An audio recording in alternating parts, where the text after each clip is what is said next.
we have to ask what happens here. This series for h of u doesn't seem to stop. You go A0, A2, A4, well, it could go on forever. And what would happen if it goes on forever?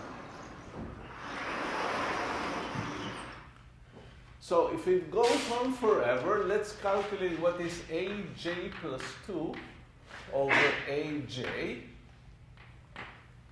as j goes to infinity.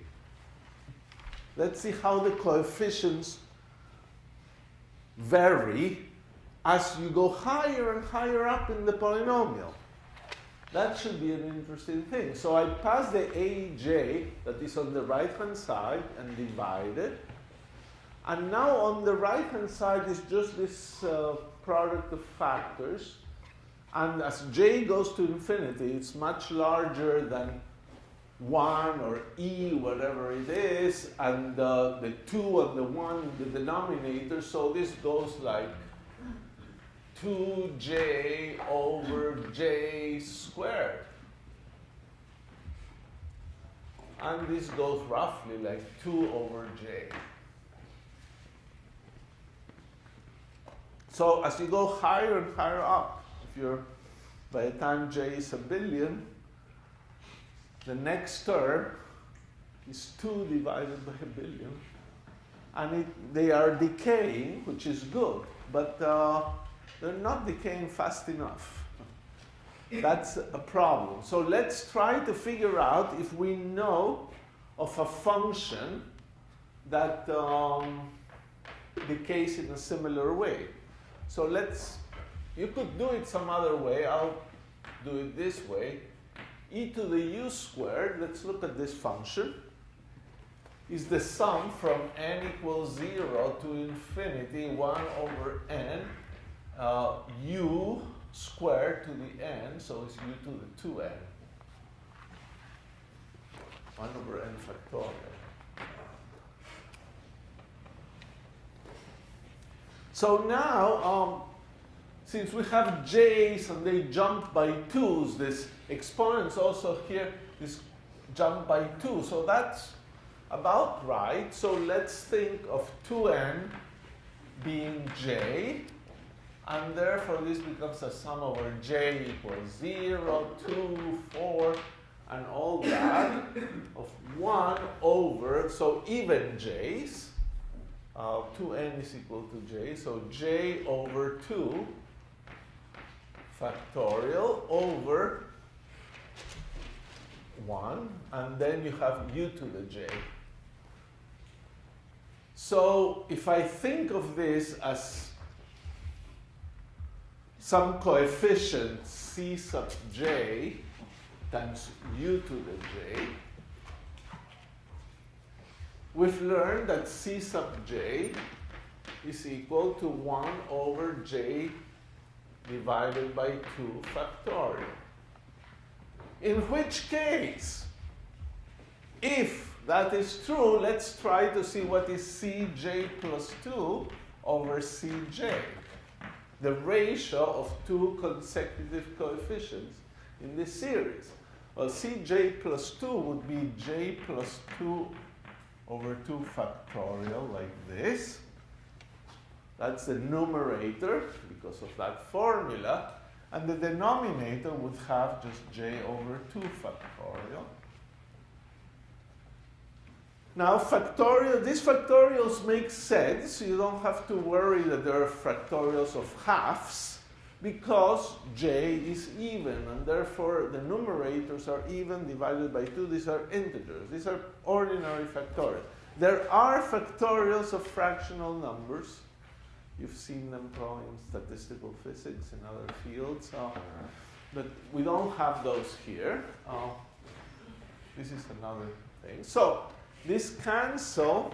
If you have a number and the number plus 1, which is here, you get j plus 2 over 2, which is 2 over j plus 2. And that's when j is large, it's just 2 over j. which is exactly what we have here. So this supposedly nice, innocent function polynomial here, if it doesn't truncate, if this recursion relation keeps producing you more and more and more and more terms forever, will diverge. And it will diverge like so. If the series does not truncate, okay, h of u will diverge like e to the u squared. Needless to say, that's a disaster, because first, it's kind of interesting to see back here. Yes, you have a safety factor, e to the minus u squared over 2. But if h of u diverges like e to the u squared, you're still in trouble. E to the u squared minus u squared over 2 is e to the plus u squared over 2. And it actually coincides with what we learned before, that any solution goes like either plus or minus u squared over 2. So if h of u doesn't truncate and doesn't become a polynomial, it will diverge like e to the u squared, and this solution will diverge like e to the plus u squared over 2, which was a possibility. And it will not be normalizable. So that's basically the gist of the argument. This differential equation, whenever you work with arbitrary energies, there's no reason why the series will stop. Because E there would have to be equal to 2j plus 1, which is an integer. So unless E is an integer, it will not stop. And then you'll have a divergent, well, not divergent, unbounded phi of u that is impossible to normalize. So the requirement that the solution be normalizable quantizes the energy. It's a very nice effect of a differential equation. It's very nice that you can see it without doing numerical experiments, that what's going on here is an absolute requirement that this series terminates. So here, phi of u would go like e to the u squared over 2, what we mentioned there, and is not a solution.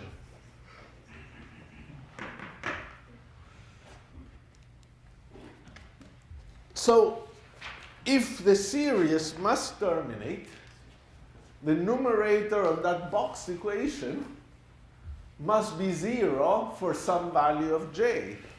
And therefore, there must exist a j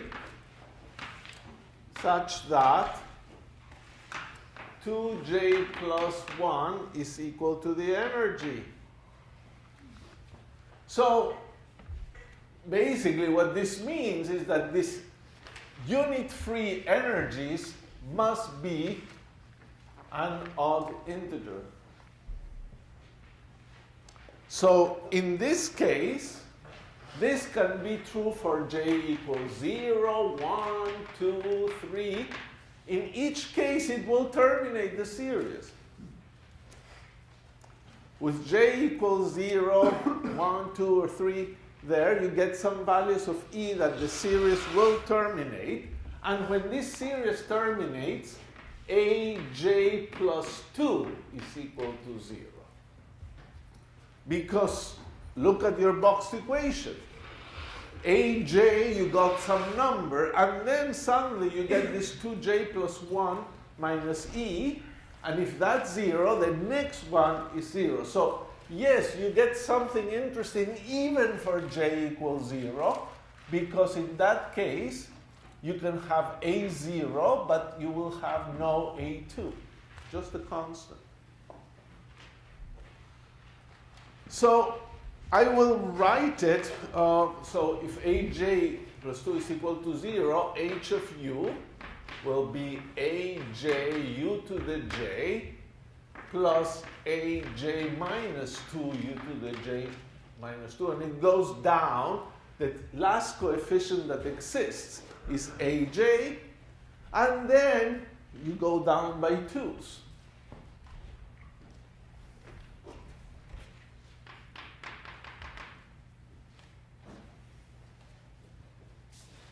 So let's use the typical notation. We call J equal N.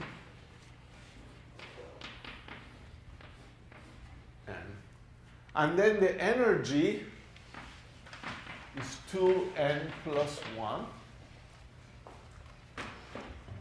The H is an u to the n plus an minus 2 u to the n minus 2, and it goes on.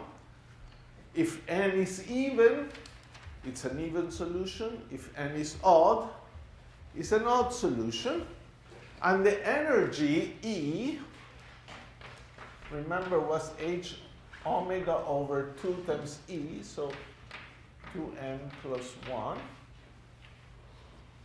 So we'll write it, we'll move the 2 in, and E will be equal to h omega n plus 1 half.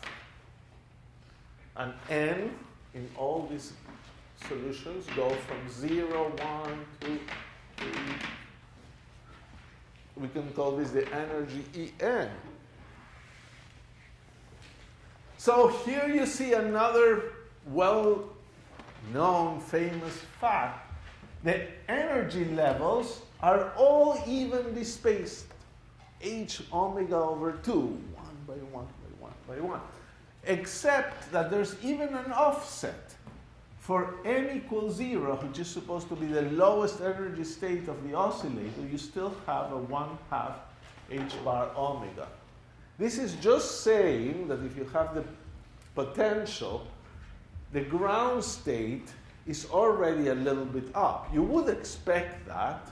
You know there's no solutions with energy below the lowest point of the potential, but the first solution has to be a little bit up, so it's here, and then they're all evenly spaced. And this begins with E0 for n equals 0, E1, and there's a little bit of notational issues. We used to call the ground state energy sometimes E1, E2, E3 going up, but this time it's very natural to call it E0 because it corresponds to n equals 0. But, sorry, those things happen. No, it's not an approximation. It's really, in a sense, the following statement. Let me remind everybody of that statement. When you have even or odd solutions, you can produce a solution that you may say it's a superposition, but it will not be an energy eigenstate anymore. Because the even solution that stops, say, at u to the 6 has some energy, and the odd solution has a different energy. So these are different energy eigenstates. So the energy eigenstates, like we proved for one-dimensional potentials, are not chosen to be even or odd for bound states. They are either even or odd. You see, a superposition, how do we say it like that? Here we have it. If this coefficient is even, the energy is some value. If this coefficient is odd, the energy will be different. And two energy eigenstates with different energies, the sum is not an energy eigenstate. You can construct a general solution by superposing things, but that will be general solutions of the full time-dependent Schrödinger equation, not of the energy eigenstates. The equation we're aiming to solve there is a solution for energy eigenstates. And although this concept I can see now from the questions where you're getting, it's a subtle statement, Our statement was from quantum mechanics that when we would solve for a symmetric potential, the bound states would turn out to be either even or odd. It's not an approximation, it's not a choice, it's something forced on you. Each time you find the bound state is either even or is odd, and this turned out to be this case. You would have said the general solution is a superposition, but that's not true, because if you put a superposition, the energy will truncate one of them, but will not truncate the other series. So one will be bad, it will do nothing. So if this point is not completely clear, please insist later, insist in recitation, come back to me, office hours. This point should be eventually clear. Okay, good. Hope it's good. So what are the names of these things? These are called Hermite polynomials. And so back to the differential equation. Let's look back at the differential equation when E is equal to 2n plus 1 plus 1. Go back to the differential equation and we'll write d second du squared hn of u. That will be called the Hermite polynomial n minus 2u dhn du plus e minus 1, but e is 2n plus 1 minus 1 is 2n hn of u is equal to 0. This is the Hermite's differential equation.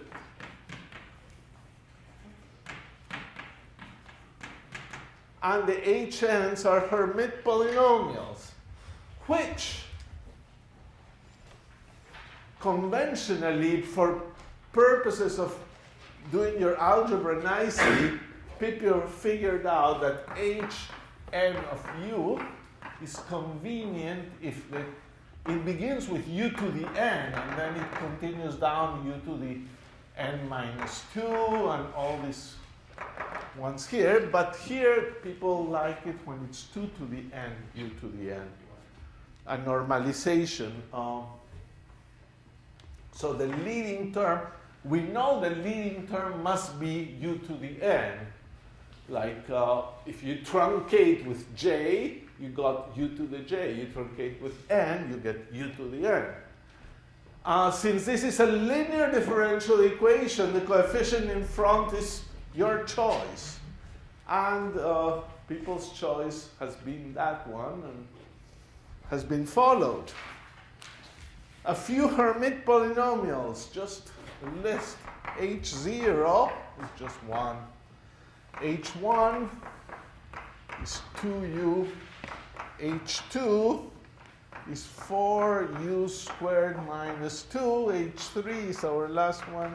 8u cubed minus 12u, I think. I have a little typo here. Maybe it's wrong.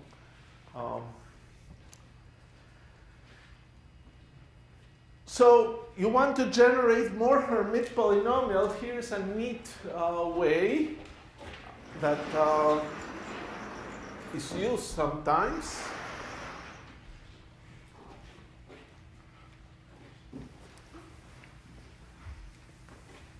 And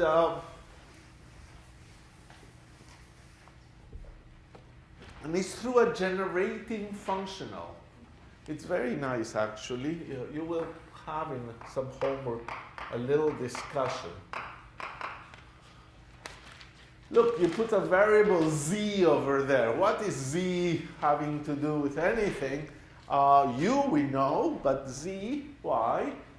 Well, z is that formal variable for what is called the generating function. So it's equal to the sum from n equals 0 to infinity. And you expand kind of like an exponential, zn over n factorial.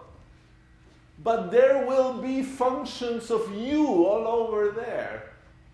when you collect, if you expand this exponential, you'll have an infinite series, and then you have to collect terms by powers of z.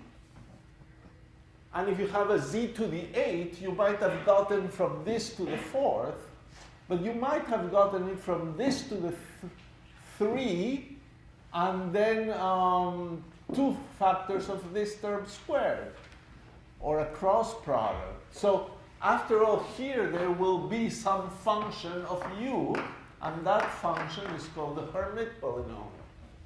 So if you expand this with Mathematica, say, and say collect in terms of u, you will generate the Hermite polynomials.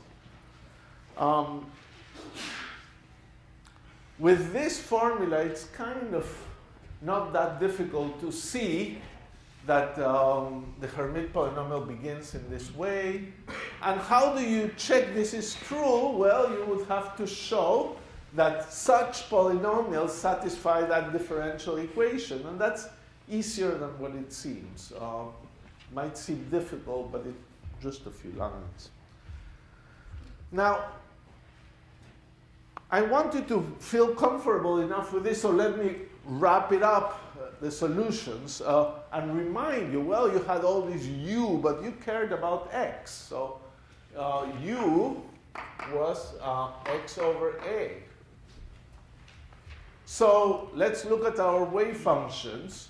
Our wave functions, phi n of x, will be the Hermite polynomial n of u, which is of x over a, times e to the minus u squared over 2, so which is minus x squared over 2a squared. And you should remember that a squared is h bar over m omega. So all kinds of funny factors. In particular, this exponential is e to the minus x squared m omega over h squared over 2. I think so. M omega over 2h bar. Let me write it down. M omega over 2h bar x squared. That's that exponential, and those are the coefficients. And here there should be a normalization constant, which I will not write. It's a little messy. And those are the solutions. And the energies, En, were h bar omega over 2 n plus a half. So E0 is equal to h bar omega over 2. E1 is 3/2 of h bar omega, and it just goes on like that.